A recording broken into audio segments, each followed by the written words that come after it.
we bounced around and picked everybody up, you know. And I wrestled Flair a bunch over there. And every night he'd come to me, he goes, hey, I need another $5,000 tonight. What? I already paid you. He goes, oh no, I need another $5,000. I said, okay, well, here's $5,000. And then he kept doing it. I said, what fans recall as the golden era may have seemed family-friendly on TV, but behind the scenes, many legends have revealed a very different reality, full of all-night parties, unchecked power, and shocking rumors that went well beyond acceptable boundaries. Rockers love those halcyons, man. They freaking, boom, they drop them on all the broads. And then they get them back to their room, and then they'd be passed out.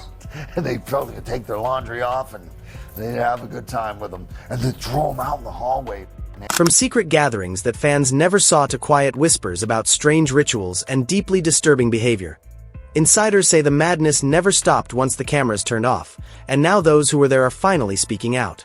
Vince McMahon was not just building a powerful on-screen empire, but according to numerous allegations, he was also creating a dark and toxic environment behind the scenes. For years, rumors circulated that McMahon groomed female WWE talent backstage, made unwanted advances toward wrestlers, and punished those who rejected him with humiliating storylines or damaging scripts.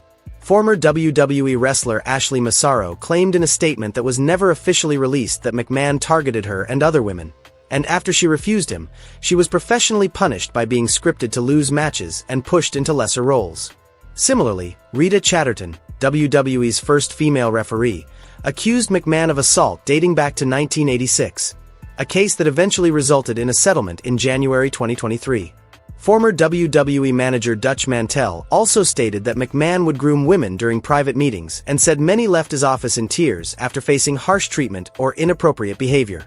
The most shocking revelation came in January 2024 when former WWE employee Janelle Grant filed a federal lawsuit against McMahon, WWE, and former executive John Laurinaitis, accusing them of sexual assault, trafficking, and emotional abuse. But, so Vince McMahon, the head of the WWE, a lawsuit was filed against him last week, which basically says that a woman who worked for the company, and she's provided lots of text messages, was basically, from Vince. She claims that she was sex trafficked in the company, as well as sexually assaulted by Vince McMahon. The 67-page complaint details graphic and deeply disturbing incidents that shocked even longtime wrestling insiders who believed they had seen it all, as Grant, who was hired in 2019 as a legal coordinator after meeting McMahon during a period of financial hardship following her parents' deaths, claims he gradually groomed her by promising job security and career advancement in exchange for a sexual relationship. His number two, a guy who's very high up executive in the company, who was also an on-screen character named John Laurinaitis. There are unnamed individuals mentioned, including talent, one of which people have basically been able to deduce, and Wall Street Journal now confirms, is former WWE champion and UFC champion Brock Lesnar. The lawsuit alleges that in 2020, McMahon defecated on Grant during a threesome and forced her to continue, allegedly used sex toys named after WWE employees as part of grooming her for trafficking, and shared explicit photos and videos of her with executives, producers, and a world-famous athlete later identified as Brock Lesnar to secure business deals. According to the complaint, McMahon trafficked her to Laurinaitis and others, including Lesnar, during contract negotiations, with text messages reportedly showing him directing her to create personalized sexual content. In 2022, after Grant was terminated, she claims McMahon pressured her into signing a $3 million non-disclosure agreement but only paid $1 million before stopping payments. The lawsuit sparked immediate outrage, leading McMahon to resign from WWE and TKO Group Holdings the following day, while sponsors like Slim Jim withdrew support and several wrestling figures publicly criticized him, citing what they described as a long pattern of exploitation. Laurinaitis later reached a settlement with Grant in May 2025, agreeing to cooperate and provide evidence against McMahon while stating he too had been pressured by McMahon's demands. Although a federal criminal investigation concluded in February 2025 without any charges, the civil case continued to move forward. He is now officially gone. Of course, before this happened, he sold off $700 million of the stock he had from the new TKO company. In January 2025, the SEC fined McMahon $400,000 for failing to disclose past settlements, And the wrestling world watched as the man who built WWE's empire saw his legacy crumble under the weight of serious allegations. Ric Flair, famously known as the Nature Boy, built his public image as a flashy and confident champion who openly spoke about living a wild and luxurious life.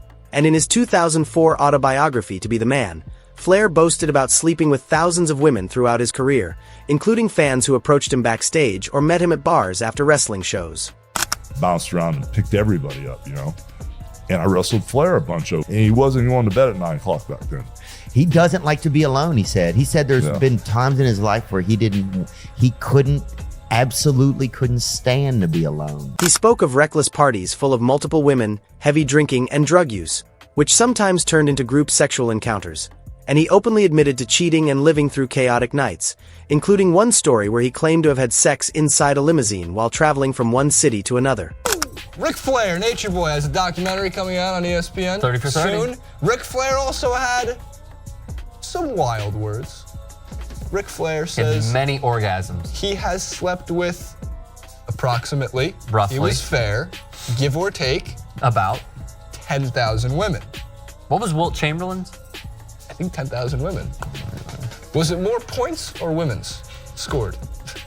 Look, why would Ric Flair lie? 20,000. He wouldn't. Thank you for watching TYT Sports. Ric Flair has banged 10,000 women. Veteran wrestler Sabu has publicly described several incidents, saying that Flair's behavior was widely known within the wrestling business and treated as an open secret. And he claimed that promoters like Vince McMahon and Jim Crockett chose to ignore it because of Flair's enormous star power and value to the industry. And like we weren't buddies. He didn't bring me in. I didn't know him from before. And like I said, he had something against my uncle and carried it on with me, which I don't mind. It's okay. I don't want to be his friend anyways. Well, I don't think that many people want to be his friend at the moment. He seems to. He's a sex offender. Yeah. Flair's most infamous controversy occurred during the plane ride from hell on May 5, 2002, a chartered Boeing 757 flight from London to Newark after WWE's Insurrection pay-per-view, when the 7-hour trip carrying around 60 WWE staff members reportedly descended into chaos due to heavy drinking, fights, and serious misconduct. Flair, who was 53 at the time, was accused of sexual assault by flight attendants Terilyn Capilano and Heidi Doyle, and according to their accounts, he stripped down to only his signature robe, walked down the aisle performing his famous strut, and spun his genitals in what witnesses described as shocking behavior. Doyle alleged that Flair cornered her in the galley while she was preparing food, closed his robe around her to trap her, and forced her hand onto his genitals while preventing her from leaving, with similar accusations made by Capilano. In 2004, both flight attendants filed a lawsuit against WWE, Flair, Scott Hall, and Dustin Rhodes, accusing them of assault, battery, false imprisonment, and causing emotional distress, and WWE later settled the case out of court for an undisclosed amount. The story largely faded from public discussion until 2021, when the Dark Side of the Ring episode titled The Plane Ride from Hell featured Doyle's detailed testimony, bringing the controversy back into the spotlight and sparking immediate backlash. After renewed attention on the plane ride from hell, WWE temporarily removed Flair's "woo" from show intros and pulled his merchandise, while advertiser Car Shield paused campaigns featuring him, and Flair responded by issuing statements denying the assault but apologizing for past behavior, blaming alcohol.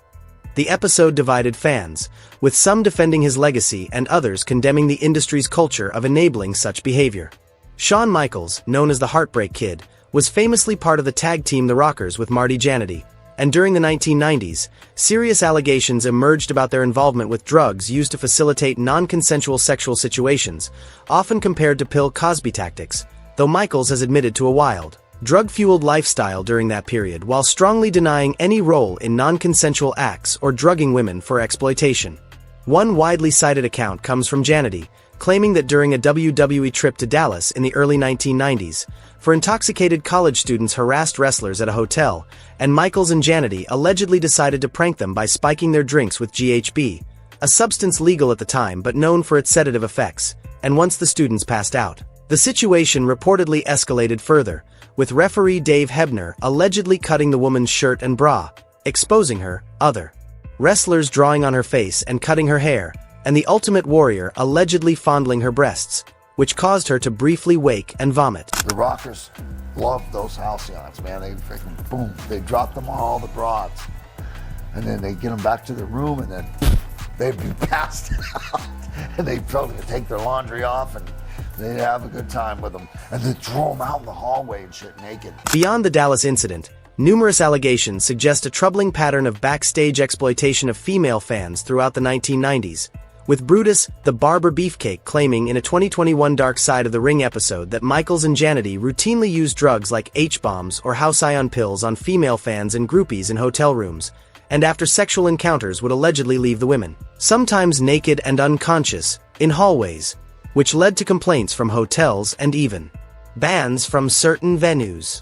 These allegations resurfaced in the 2010s and 2020s amid wrestling's broader reckoning with misconduct, and after Janelle Grant's January 2024 lawsuit against Vince McMahon for sex trafficking, old stories about Michaels gained renewed attention, with media and fans scrutinizing his past and social media backlash calling for his removal from NXT, accusing him of hypocrisy for preaching religious reformation while allegedly ignoring victims.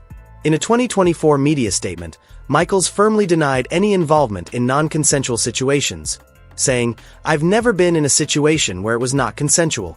Any accusations against me as far as non-consensual time with a woman simply is not true," and he explained that while abuse of power and disrespect toward women were issues he had seen, he personally never engaged in such behavior, noting that his life turned around in 2002 after a severe back injury, when he embraced Christianity, got sober, and reconciled with his family, crediting his faith with his personal transformation.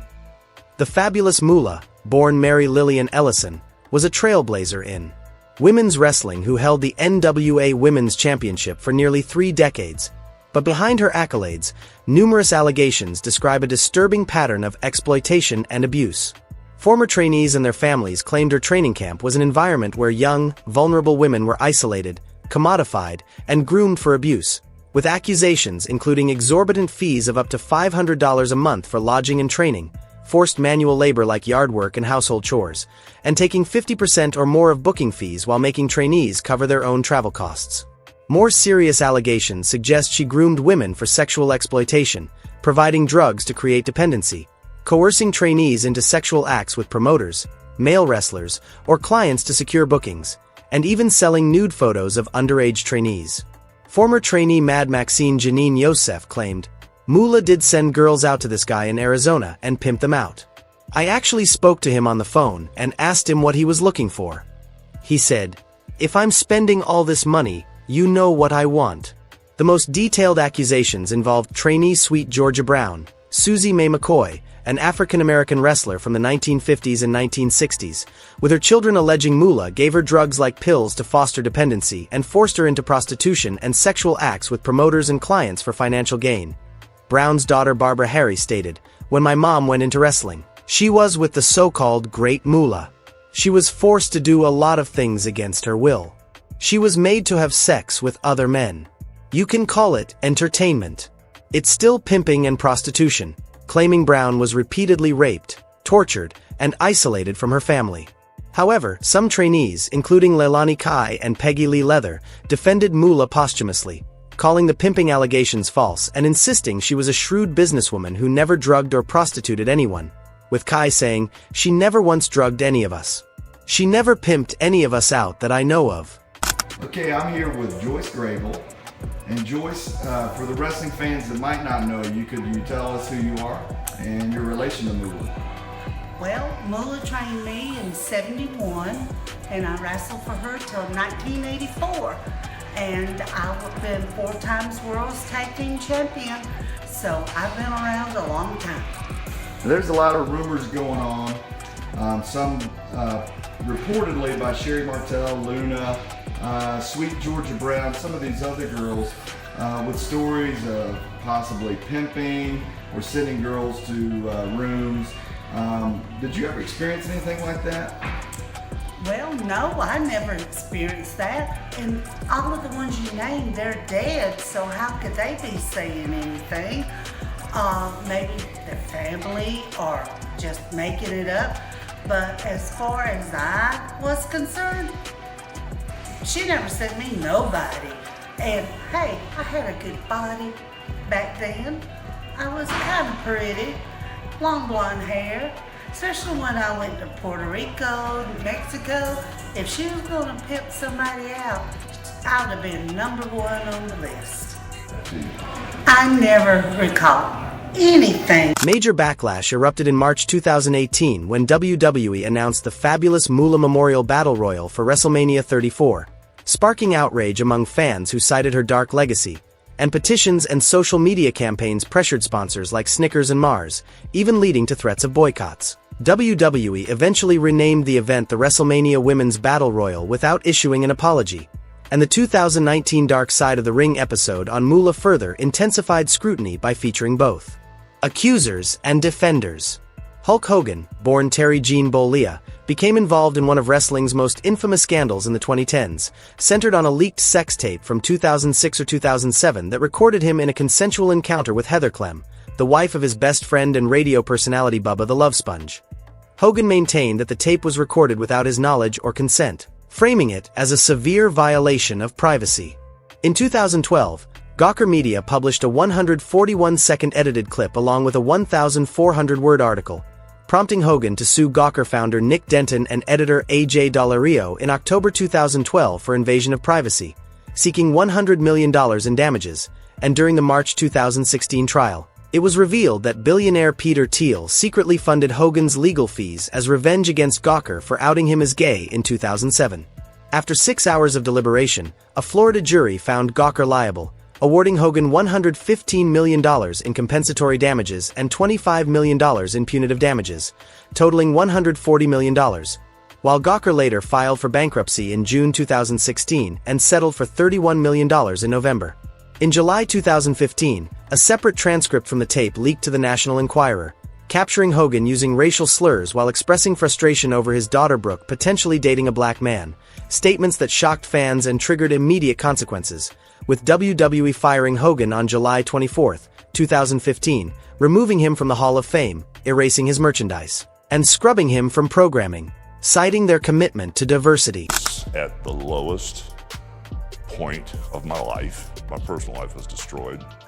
I was very mad at my daughter. I was upset over a situation that happened between her and her boyfriend, and I had no idea I was being taped. I was to the point where I wanted to kill myself. I sat in my bathroom by myself when my ex-wife was gone and the kids were gone, and I was completely broken and destroyed. And I said, what's the easiest way out of this? I mean, I was lost. You were suicidal. Yes, I was. Fans and wrestlers were deeply divided over Hogan, with some black performers like Mark Henry and Titus O'Neil criticizing his apology as insincere, though WWE reinstated him in July 2018 after he issued multiple apologies, including to the locker room, citing his efforts to educate others.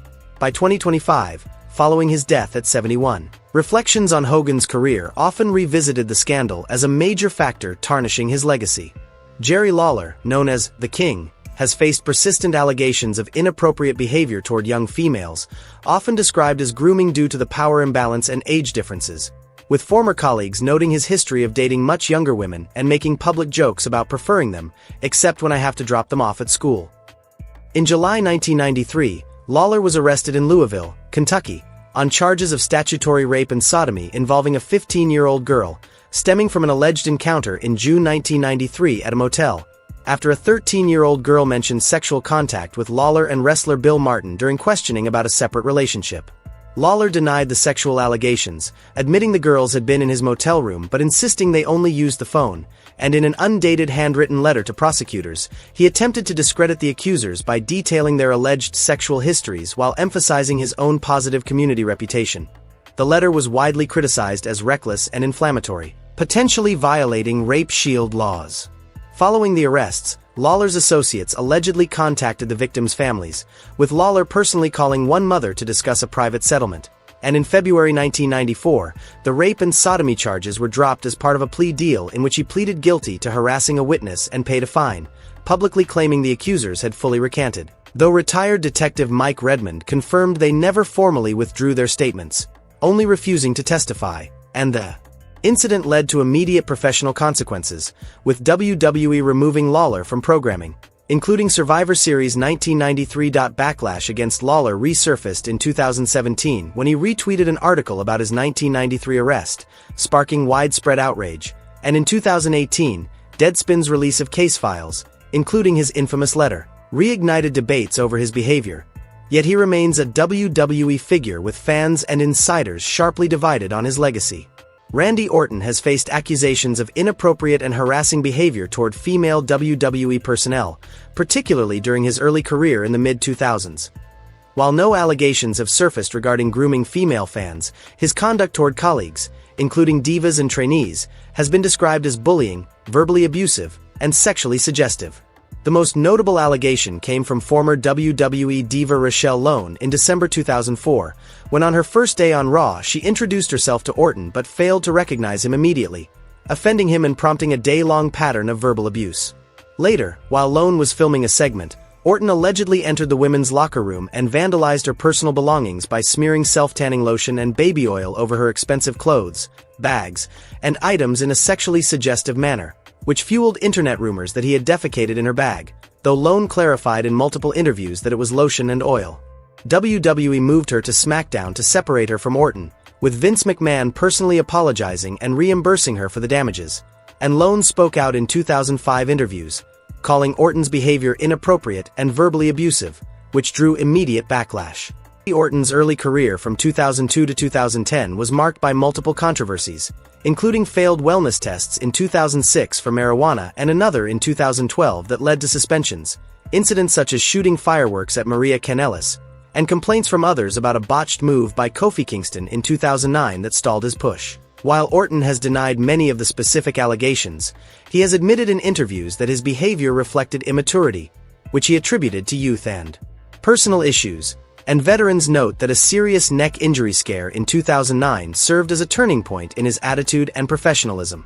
Kevin Sullivan's infamous satanic gimmick began in 1982 during his time in championship wrestling from Florida, emerging amid the cultural hysteria known as the Satanic Panic, when public fear of satanic cults, ritual abuse, and occult influence in media was widespread, and the persona developed gradually as his former tag team partner Steve Kieran warned fans that Sullivan was changing and exploring dark forces. Sullivan embraced the Prince of Darkness identity, shaving his eyebrows, painting occult symbols on his face, and incorporating demonic spirits and dark-themed promos into his act. Do you think there was any truth to Kevin Sullivan being a Satanist, or do you think that was his gimmick? I don't know. I don't know him, other than that encounter I had with him in Powerhouse Gym. I guess it was back in the late 80s. And I got to tell you, Hannibal, and I told you this before, it's true. He probably doesn't remember, but I was on the bicep preacher curl machine, and he was across the room, and he was standing against the wall, and he was staring at me. He kept staring at me and staring at me. And I kept looking over, and he was staring. And I thought, man, are we going to be fighting here or what? What's going on here? Now, maybe what it was, he was probably just waiting to get on the machine. It's probably, really in reality, looking back on it, it's probably what it was, because at some point he came over to me and said, can I work in with you? And so we were working biceps together, working in. And he was nice, but he had the dark circles under his eyes. So, man, he was still in the gimmick there. I didn't ask him any questions about that. We just had a... Between 1982 and 1988 in championship wrestling from Florida, Kevin Sullivan formed the Army of Darkness stable, which included wrestlers who adopted glam goth aesthetics and performed ritualistic promos, and his persona later evolved in WCW starting in 1994 when he became the Taskmaster leading the Dungeon of Doom. Sullivan has consistently stated that the devil gimmick was never his idea and that he never wanted the satanic persona but adapted it as part of his career strategy. A conspiracy theory linking Sullivan to satanic rituals emerged after the 2007 Chris Benoit family tragedy, beginning on online forums where fans speculated that Sullivan, allegedly a high-ranking member of a satanic cult, orchestrated the murders in revenge against Benoit, claiming he had threatened Benoit years earlier and even hired a cult to carry out a ritual sacrifice. Though these allegations remain unproven and are widely regarded as sensationalized fan speculation. What about all these fools out there that claim that you're somehow the true culprit? Well, it's this way.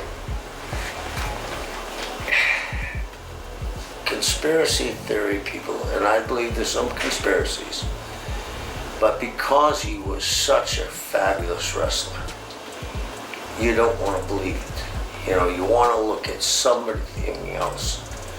And the one that gets me is, well, he's in the Church of Satan. Come on. I go to church. I'm a Catholic. I go to church on Sundays and discuss shit with my priest. But if they have to believe it, it doesn't bother me, because maybe that's how they sleep at night. Maybe they don't want to see their hero as what that happened. The theory gained traction because Sullivan's satanic gimmick was so convincing, but investigations thoroughly debunked any real-world connection, and Sullivan himself dismissed the claims as absurd, emphasizing that he is a practicing Catholic, not a Satanist, and noting that his persona was never used in WWE because it was considered too dark for Vince McMahon's family-friendly vision. The Undertaker, born Mark William Calloway, has similarly been the target of fringe conspiracy theories alleging involvement in real satanic rituals, largely inspired by his 1998 to 1999 Ministry of Darkness storyline, in which the faction was depicted as a pseudo-satanic cult performing on-screen abductions, sacrifices, and dark ceremonies, with symbols cited by theorists as evidence of supposed Illuminati ties and claims that the group promoted hidden agendas. The most infamous storyline event was the attempted unholy marriage of Stephanie McMahon on the April 26, 1999, episode of Monday Night Raw, where The Undertaker kidnapped Stephanie and staged a black mass in the ring, binding her to a symbol while dressed in black robes and presiding as a dark priest, with Paul Bearer officiating and reciting vows about eternal darkness. Conspiracy theorists argue this was a real occult ritual disguised as entertainment, with the arena audience unknowingly participating in a mass initiation.